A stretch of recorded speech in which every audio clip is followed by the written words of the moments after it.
Octavo episodio. La época de la fragmentación.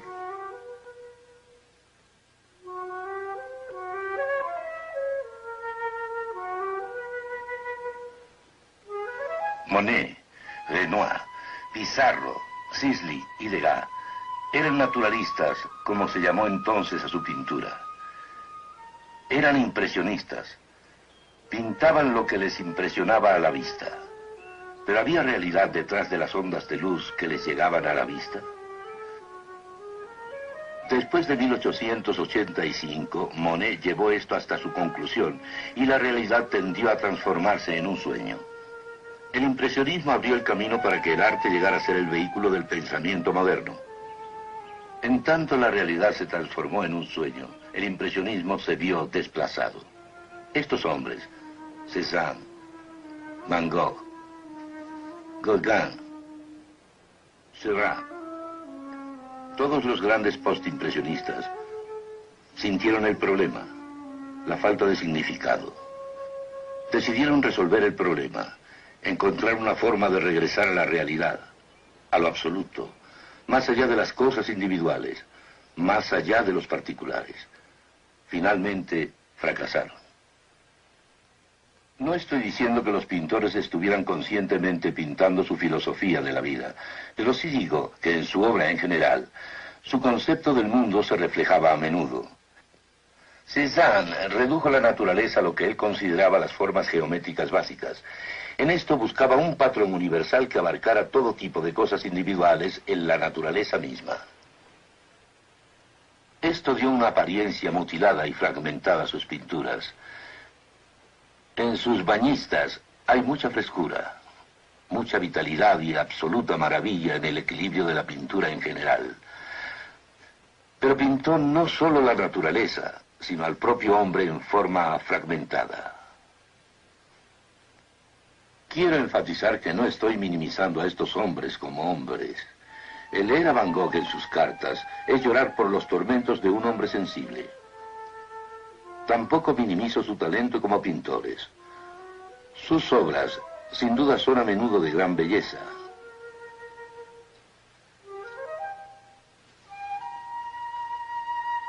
Pero su arte sí llegó a ser el vehículo del concepto que tenía el hombre moderno sobre la verdad quebrantada en la vida.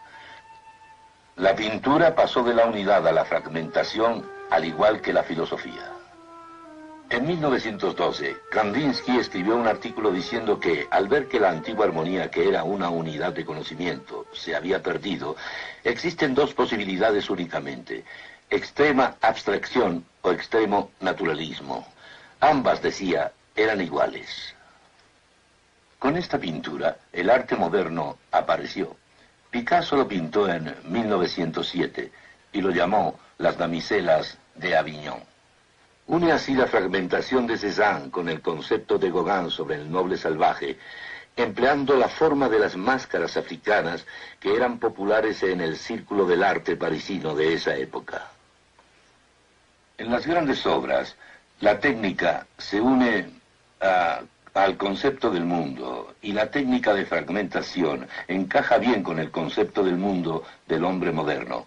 Un panorama del mundo fragmentado y del hombre fragmentado, y un completo rompimiento con el arte del Renacimiento que estuvo basado en la esperanza del hombre humanista. Aquí el hombre está hecho para ser algo menos que hombre. La humanidad está perdida. Hablando ahora sobre Picasso, de la colección privada de sus grandes obras, David Douglas Duncan dice: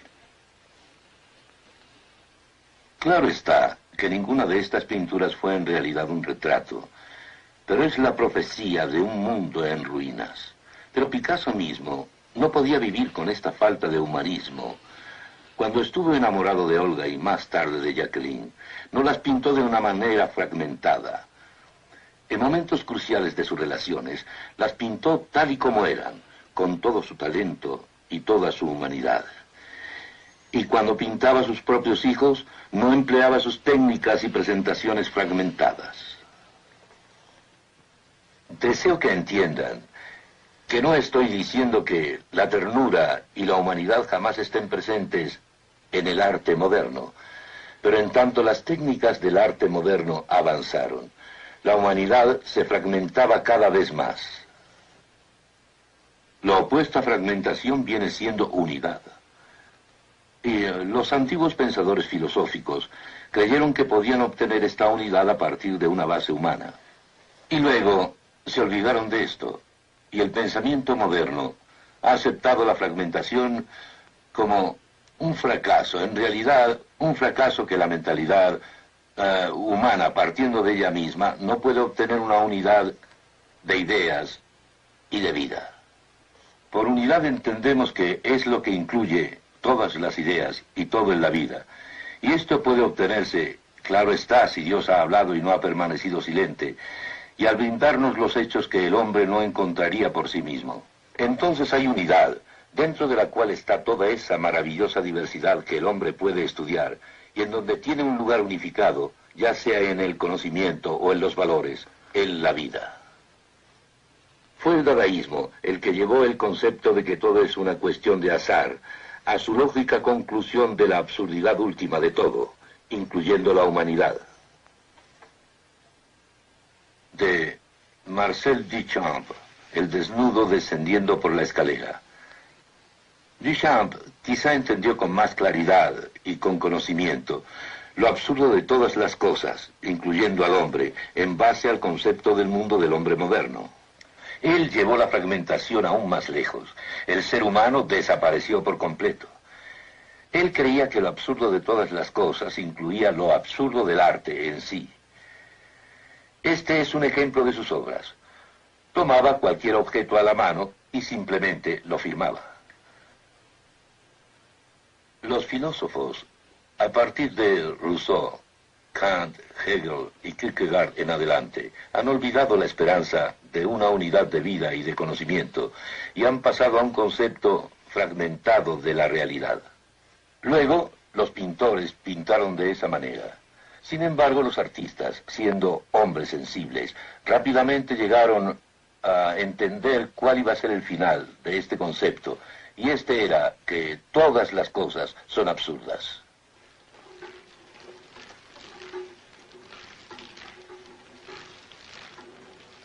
El norteamericano Jackson Pollock es tal vez el ejemplo más claro, al pintar deliberadamente, de una forma que nos dice que todo es fortuito. Así fue como Pollock creó algunas de sus obras. Así sus pinturas fueron un producto del azar. Un momento, ¿acaso no hay orden en estos rasgos de pintura? Sí, porque verán, no era en realidad el azar el que daba forma a sus lienzos. El universo no es un universo fortuito, tiene un orden. El movimiento de esta lata de pintura que se columpia sigue el orden del universo en sí. Este no es lo que estos pintores dicen que es. Fue una filosofía humanista en bancarrota que primero enseñó que la razón conducía al pesimismo y el optimismo solo se puede encontrar en el área de la sinrazón. Esta básica idea se filtró directamente en el arte, y luego en la música clásica, y luego en la música popular.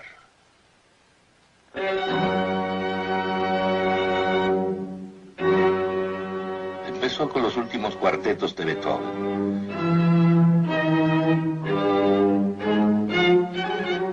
No es que sean modernos, pero fue un cambio de la música anterior.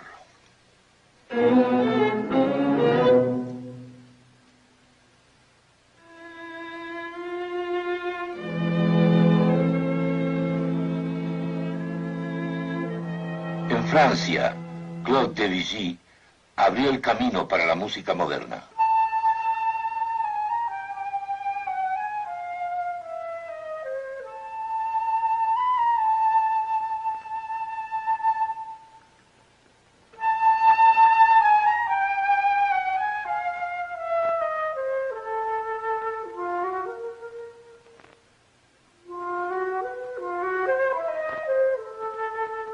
Muchos de nosotros sentimos una profunda admiración por su música y en verdad la disfrutamos mucho. Pero Debussy abrió el camino no a no resolver nada, como los compositores alemanes lo hicieron, sino para la fragmentación. Una fragmentación paralela a la fragmentación de la pintura. La fragmentación fue de gran influencia en casi todos los compositores subsecuentes en la música clásica, así como en las formas últimas de jazz y rock.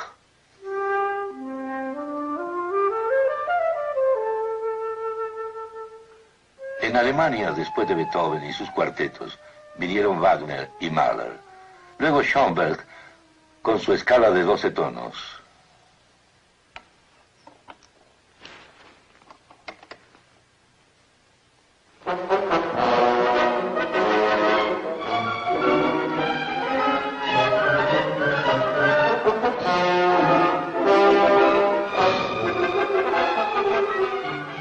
Aquí hay perpetua variación, pero jamás resolución.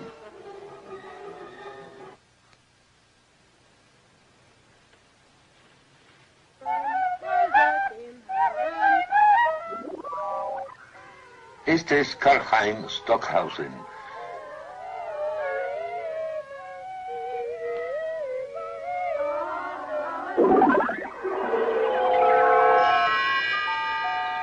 Estamos escuchando una partitura de música electrónica. En lo que se refiere al elemento del azar, fue parte de la obra de Stockhausen, que es lo que lo une a John Cage.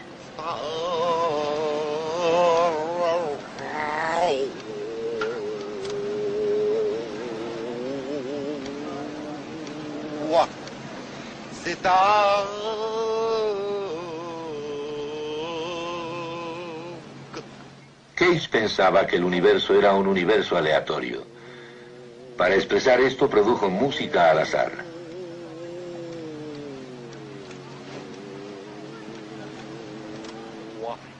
Esta música se transformó en auténtico ruido.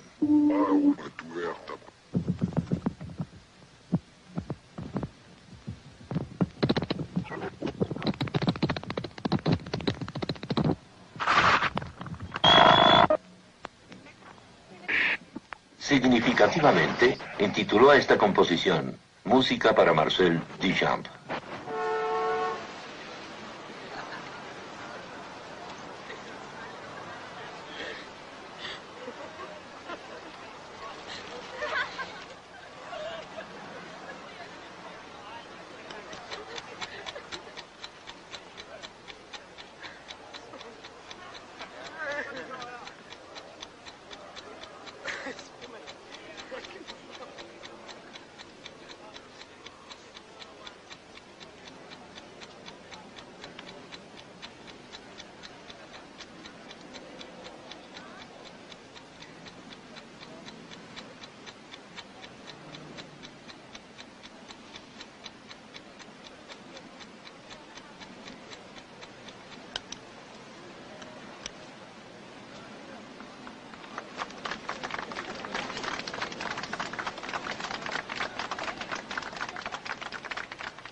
John Cage fue otro que no podía vivir con este concepto del universo fortuito, porque no encaja en el universo que existe.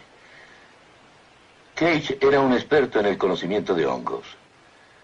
Él mismo dijo: llegué a estar consciente de que si acercaba los hongos al espíritu de mi operación aleatoria, yo moriría pronto.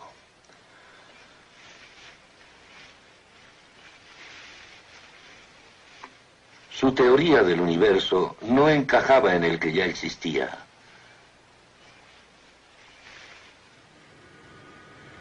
¿Por qué el aeroplano está cuidadosamente hecho y ordenado y lo que Cage produjo es puro ruido? Porque el aeroplano debe volar en el universo que existe. Y hay un orden de líneas de flujo en el universo que existe. Y por tanto el universo no es lo que Pollock en su pintura y Cage en su música dijeron que era. Y debido a que la música de Cage no encaja en lo que el hombre es, tiene que ser cada vez más y más espectacular para mantenernos interesados.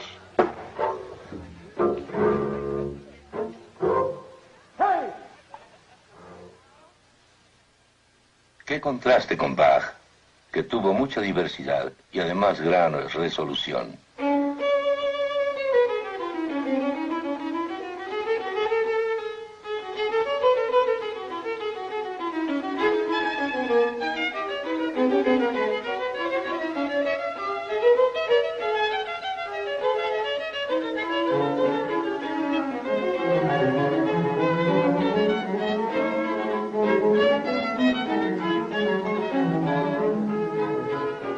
Bach, como cristiano, creía que existía resolución para el individuo y para la historia.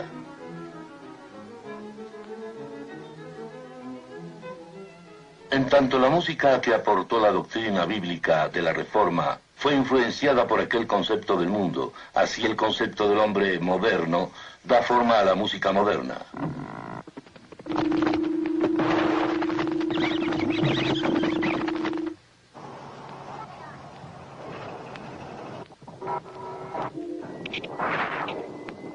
¿Aún esto es arte?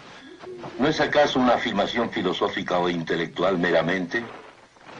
Separada de la plenitud de qué es el hombre y qué es el universo. Al tender a ser solo una afirmación intelectual en lugar de una obra de arte, se ha transformado en un arte anti-arte.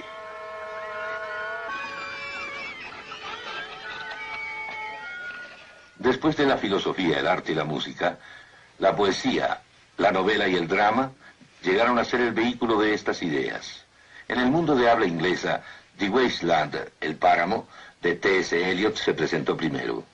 Le Prince d'Aquitaine à la tour abolique. These fragments I have shored against my ruin. Why then I'll fit you. Hieronymo's mad again. Data, Dayadvam, Damyata. Shanti, Shanti, Shanti. Como ven, adapta un mensaje fragmentado a una forma fragmentada de poesía. En cuanto Picasso abrió el camino para un concepto fragmentado de vida en las damiselas de Aviñón, también la moderna poesía fragmentada en el mundo de habla inglesa comenzó con el páramo de Eliot. Luego, Eliot se convirtió en cristiano, y su forma de escribir varió de la del páramo. Más y más, la filosofía se expresaba no como enunciados formales de filosofía como tales, sino más bien en la novela y otras formas de arte. Sartre escribió Náusea, Camus, El extranjero y La peste, y Simone de Beauvoir, L'invité, la invitada.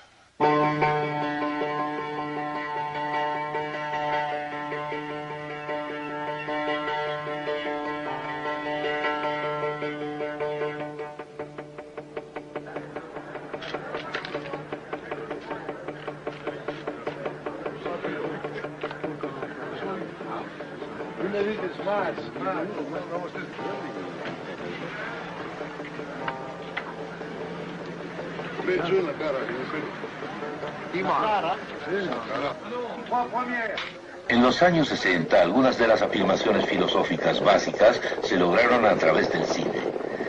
Y al llevarse al cine pudieron llegar a un mayor número de personas, lo que jamás se había logrado mediante la pintura o la literatura, y menos aún mediante los escritos de los filósofos. Algunas de estas películas fueron El silencio y la hora del lobo, de Bergman, Julieta de los espíritus, de Fellini, Blow Up, de Antonioni, y Bella de Día, de Buñuel. Mostraron pictóricamente y con gran fuerza qué sería la persona si fuera solo una máquina, y qué sería si además la persona tratara de vivir en el área de la sinrazón. En el área de la sinrazón no hay forma de distinguir entre el bien y el mal, o bien entre lo que es objetivamente cierto y lo que es ilusión o fantasía. Un buen ejemplo es Blow Up, de Antonioni. El cartelón de la película dice: asesinato sin culpa, amor sin significado. En la película no hay hechos patentes en cuanto a los valores morales, ni en cuanto a categorías humanas. Blow Up carece de héroe. El único que hay es el no héroe de Antonioni. Lo único que hay es la cámara que va haciendo clic, clic, clic. El factor humano ha desaparecido. Varias películas de ese periodo fueron muy lejos. El año pasado en Marienbad, Julieta de los espíritus, La hora del lobo y Bella de día. Estas querían expresar algo mucho más profundo. Decían que el hombre moderno, al caer en el área de la sinrazón, no solo no tenía categoría alguna, o moral, o valores humanos, sino que no tenía certidumbre para distinguir entre realidad e ilusión. Picture has a realistic line. They are not... Luis Buñuel. Director Bella de Día.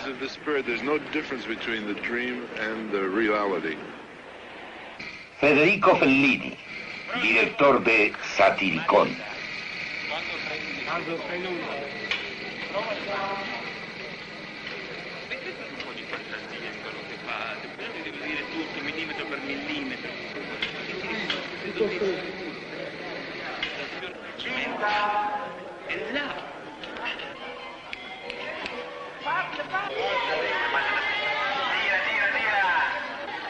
It is my only way to live in reality. You know, it's for a creature. I think that what he does is only reality.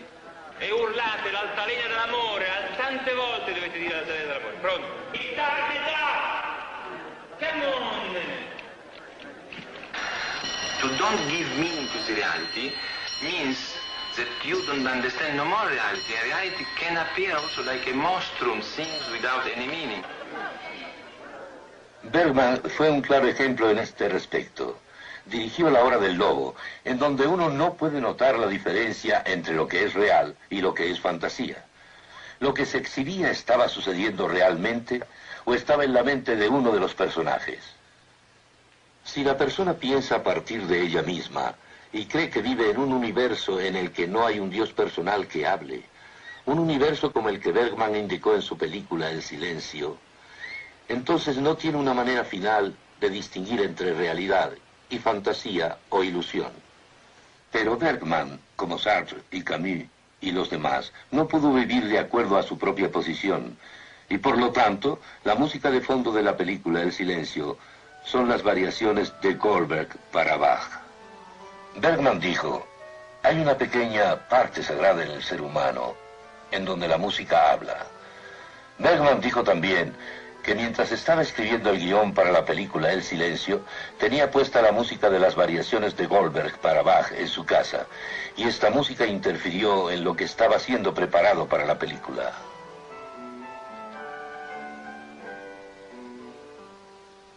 El cristiano sabe que la música habla, sabe que el hombre no es un producto del azar.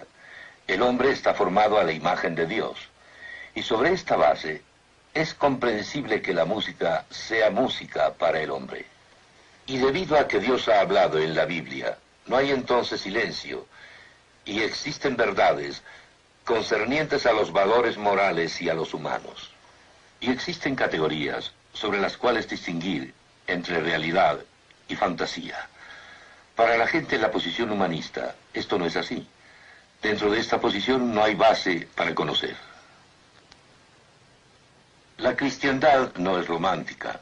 La Biblia no es romántica en cuanto al hombre, pues es visto como ser caído, es visto en rebelión, es visto como rebelde contra Dios.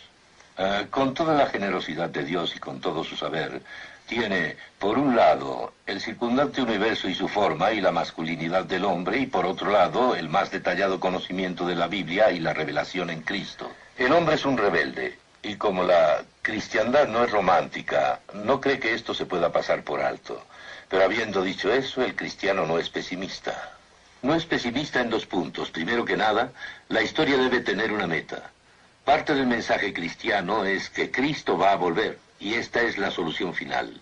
Pero cada cristiano que en realidad entienda las Escrituras, al igual que cada generación, está esperando, luchando y tratando de hacer todo lo que puede, no solo para que los individuos se conviertan en cristianos, sino para que la cultura sea afectada por estos individuos cristianos.